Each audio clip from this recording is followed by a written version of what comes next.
أعوذ بالله من الشيطان الرجيم. بسم الله الرحمن الرحيم.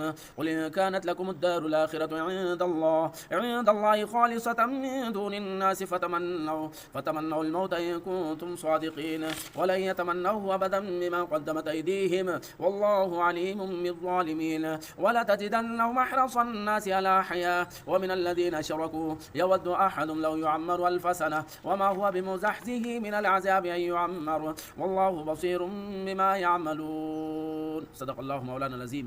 یہ آیت 94, 95 اور 96 نمبر آیات ہے. یہودیوں کے کھوکھلے جو دعوے کہ ہم اللہ کے محبوب, اللہ کے چہیتے ہیں اور آخرت کی تمام نعمتیں, وہاں کی تمام آشائش یہ سب ہمارے لیے ہے اور جنت کے اصل حقدار ہم ہی لوگ ہیں, ان کے اس کھوکھلے دعوے پر یہاں پر ضرب لگائی گئی اور اس کی پول کھولی گئی, اس کی حقیقت سامنے لائی گئی. اللہ تعالیٰ ارشاد فرماتے ہیں کہ آپ ان سے کہہ دیجئے کہ دیگر لوگوں کے مقابلے میں آخرت کا گھر, آخرت کی آسائش اور وہاں کی نعمتیں اگر اللہ تعالیٰ کے پاس خاص تمہارے لیے ہے تو اگر تم اپنے اس دعوے میں سچے ہو تو موت کی تمنا کرو. اللہ تعالیٰ فرماتے ہیں وہ جو اعمال انہوں نے آگے بھیجے ہیں اس کی وجہ سے ہرگز کبھی بھی موت کی تمنا نہیں کریں گے اور اللہ تعالیٰ ظالموں کے حال سے خوب واقف ہے. پھر آگے مزید ارشاد فرماتے ہیں کہ تم ان کو یعنی ان یہودیوں کو عام لوگوں اور مشرکوں کے مقابلے میں دنیا کی زندگی کا سب سے زیادہ حریص پائیں گے کہ ان میں سے ہر فرد کی یہ تمنا ہوتی ہے کہ اس کو وہ 1000 سال جیے. اللہ تعالیٰ مزید ارشاد فرماتے کہ ان کی یہ لمبی زندگی بھی انہیں عذاب سے بچا نہیں سکے گی اور اللہ تعالیٰ وہ جو کچھ کر رہے ہیں اس کو دیکھ رہا ہے. یہودیوں کا جو کھوکھلا دعویٰ تھا کہ ہم آخرت کے حاصل مستحق, جنت کے حقدار ہم لوگ ہیں, تو اس پر اللہ تعالیٰ نے ان سے کہا کہ اگر تم سچے ہو تو موت کی تمنا کرو, موت کی تمنا کرو. ظاہر ہے کہ ایک آدمی کو اگر یقین ہے کہ میں اس کے لیے مرنے کے بعد اس کے لیے جنت ہے, نعمتیں ہیں, تو پھر وہ دنیا کی زندگی میں اس کا جی کیوں لگے اور دنیا کی زندگی کو وہ اہمیت کی نگاہ سے کیوں دیکھے. وہ تو تمنا کرے گا کہ یہ دنیا کی زندگی جلدی ختم ہو اور میں آخرت کی زندگی میں پہنچوں اور وہاں کی نعمتیں لوٹوں, وہاں کے مزے اڑاؤں, یہ اس کی تمنا ہوگی. ظاہر ہے کہ ایسا آدمی دنیا کو جلدی سے چھوڑنا چاہے گا. لیکن یہودی جو آخرت کی زندگی, آخرت کے آشائش اور جنت کے اصل حقدار ہونے کا جو دعویٰ کرتے تھے, برعکس ان کی یہ سوچ ہے. اللہ تعالیٰ نے اس کا تذکرہ کیا. پہلی بات تو یہ ہے کہ اگر ان سے کہا جائے کہ موت کی تمنا کرو تو اللہ فرما دے کہ ہرگز موت کی تمنا نہیں کریں گے. اور یہ حقیقت بھی ہے, یہ ان کے سامنے ایک طرح کا چیلنج رکھا گیا, ان کے سامنے ایک طرح کا ان کے سامنے حقیقت رکھی گئی کہ موت کی تمنا کرو. لیکن آتا ہے کہ انہوں نے موت کی کبھی بھی تمنا نہیں کی. اللہ کے نبی پاک صلی اللہ علیہ وسلم کے ارشادات ملتے ہیں بعض احادیث میں. اللہ کے نبی نے فرمایا کہ اگر وہ موت کی تمنا کرتے فوراً مر جاتے اور فوراً تمام کے تمام یہودی ختم ہو جاتے, لیکن انہوں نے کبھی اس کی تمنا نہیں کی.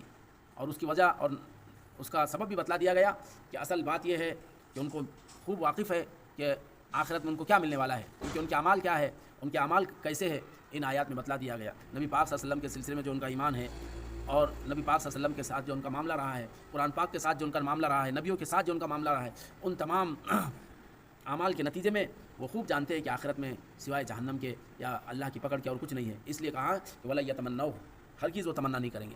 اور پھر دوسرا ان کا یہ بھی بتلا دی گئی کہ ان کی ہمیشہ تمنا رہتی ہے کہ دنیا کی زندگی خوب لمبی جیے, خوب لمبی زندگی جیے دنیا کی. ایک آدمی جب ظاہر ہے کہ آخرت میں اس کو معلوم ہے, اندازہ ہے کہ آخرت میں سوائے عذاب کے کچھ نہیں ہاتھ, تو وہ سوچے گا کہ زیادہ سے زیادہ دنیا کی زندگی میں جیوں. تو یہ کہا کہ ان کا معاملہ ہے کہ ہر کسی کا کی یہ تمنا ہوتی ہے کہ 1000 سال جیے, لیکن اللہ تعالیٰ فرماتے کہ وہ چاہے جتنا بھی جی لے, 1000 سال جیے یا 10 سال جیے, بہرحال عذاب سے وہ محفوظ بچ نہیں سکتے, عذاب سے وہ محفوظ ہو نہیں سکتے.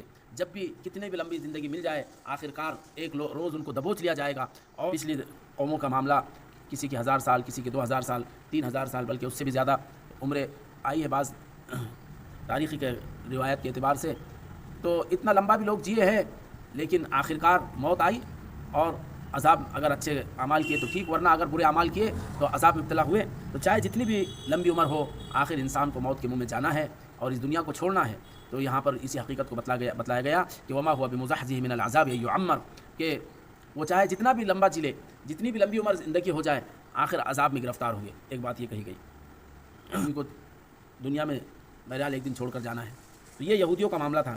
اس کے برعکس جن لوگوں کے پاس ایمان ہے، نیک اعمال ہے، ایسی سینکڑوں ہزاروں مثالیں ہیں امت مسلمہ میں کہ وہ تمنا کرتے کہ اللہ بس دنیا کی زندگی بہت ہو چکی ہے، اب ہمیں آخرت کے ہم پر موت طاری فرما دے اور آخرت کے لیے راہ ہموار کر دے۔ ایسی بہت ساری مثالیں امت مسلمہ میں ملتی ہے جانے کی تمنا کی۔ تو یہ سچے ایمان والوں کا معاملہ ہے، اور ادھر جھوٹے لوگوں کا یہ دعوے کی یہ حقیقت ہے۔ ہم اللہ سے دعا کرتے ہیں کہ اللہ تعالیٰ ہمیں ان سچے ایمان والوں میں ہمیں شامل فرمائے جن کو آخرت کا شوق، اللہ کے دیدار کا شوق، اللہ کے نعمتوں کے حاصل ہونے کی امید جن کو ہوتی ہے، اللہ ان میں ہمارا شمار فرمائے۔ آمین۔ واخر دعوانا الحمدللہ۔